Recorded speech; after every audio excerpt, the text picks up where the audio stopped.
बिहार की महागठबंधन सरकार ने साल 2024 लोकसभा चुनाव में भारतीय जनता पार्टी के धार्मिक अख्यात का मुकाबला करने के लिए अपनी कमर कस ली है। नीतीश कुमार के एक फैसले से मानो भाजपा की कमर टूट गई हो।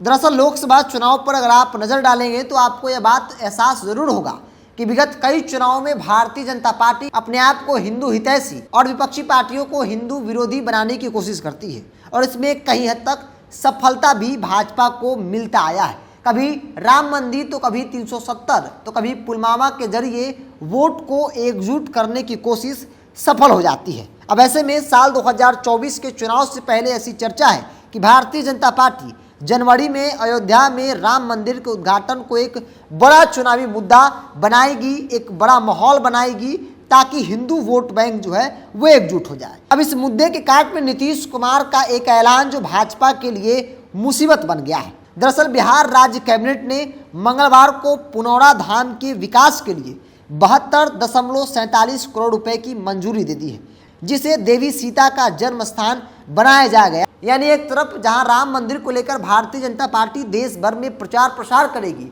और यह क्रेडिट लेने की कोशिश करेगी कि हम आए तभी राम मंदिर का निर्माण हुआ, यानी कि हम हिंदू के हितैषी हैं। तो ऐसे में विपक्षी पार्टियां जवाब देगी कि अगर आप हिंदू हितैषी हैं तो फिर हम हिंदू विरोधी कहां से। हमने भी माता सीता के जन्मस्थली पर भव्य मंदिर का निर्माण करवाया है। दरअसल बिहार सरकार ने पुनौरा धाम जानकी देवी मंदिर को विकसित करने के लिए 72 करोड़ रुपए के प्रोजेक्ट को मंजूरी दे दी है। यह फैसला मंगलवार को मुख्यमंत्री नीतीश कुमार की अध्यक्षता में हुई कैबिनेट की बैठक में लिया गया है। अब आपके मन में सवाल होगा कि इस प्रोजेक्ट के अंतर्गत आखिर क्या क्या होगी, सरकार क्या करना चाहेगी। दरअसल इस प्रोजेक्ट के तहत नीतीश सरकार सीतामढ़ी जिले में सीता वाटिका, लौह कुश वाटिका विकसित करेगी। इसके अलावा परिक्रमा पथ का निर्माण भी करेगी। डिस्प्ले कियोस्क का फैक्टेरिया, बच्चों को खेलने के क्षेत्र तैयार किए जाएंगे।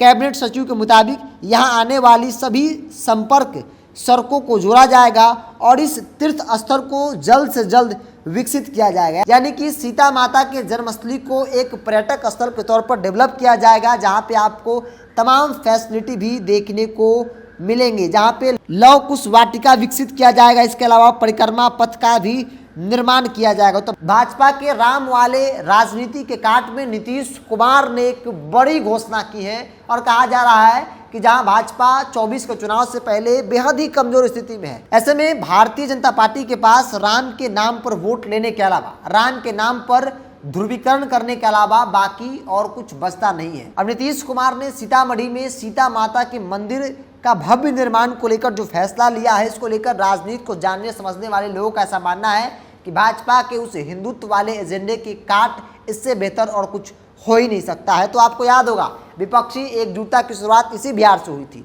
या फिर इससे पहले जेपी मूवमेंट को जब लोग याद करते हैं तो पटना का जिक्र जरूर होता है। और इसी पटना ने एक बार फिर से बड़ा बदलाव के लिए जंग जो है वो छेड़ दिया है, जिसका नेतृत्व नीतीश कुमार बेशक नहीं कर रहे हो, लेकिन नीतीश कुमार की बड़ी भूमिका इसमें देखने को मिल रही है। तो जहां भाजपा एक तरफ जनवरी के महीने में राम मंदिर का उद्घाटन कर नरेंद्र मोदी देश भर में ढोल पीटेंगे और कहेंगे कि हम हिंदू हितैषी हैं, हिंदुओं के बारे में हम ही सोचते हैं, हमने जो कहा था वो कर दिखाया। मेरे घोषणा पत्र में राम की भव्य मंदिर बनाने को लेकर था, राम जन्मस्थली को लेकर था, वो काम हमने करा दिया। सुप्रीम कोर्ट का आदेश भी आया, जिसके बाद हमने मंदिर का निर्माण भी कराया। तो ऐसे में विपक्षी पार्टियां, खासतौर पर नीतीश कुमार, उस राजनीतिक काट के लिए एक बड़ा ऐलान किया। हालांकि इसे राजनीतिक काट नहीं कह सकते, क्योंकि सरकार पहले से इस विषय पर सोच रही थी कि माता सीता के जन्मस्थली को और ज़्यादा डेवलप किया जाए, वहाँ भव्य मंदिर का निर्माण किया जाए, ताकि एक तीर्थ स्थल के तौर पर लोग बिहार आए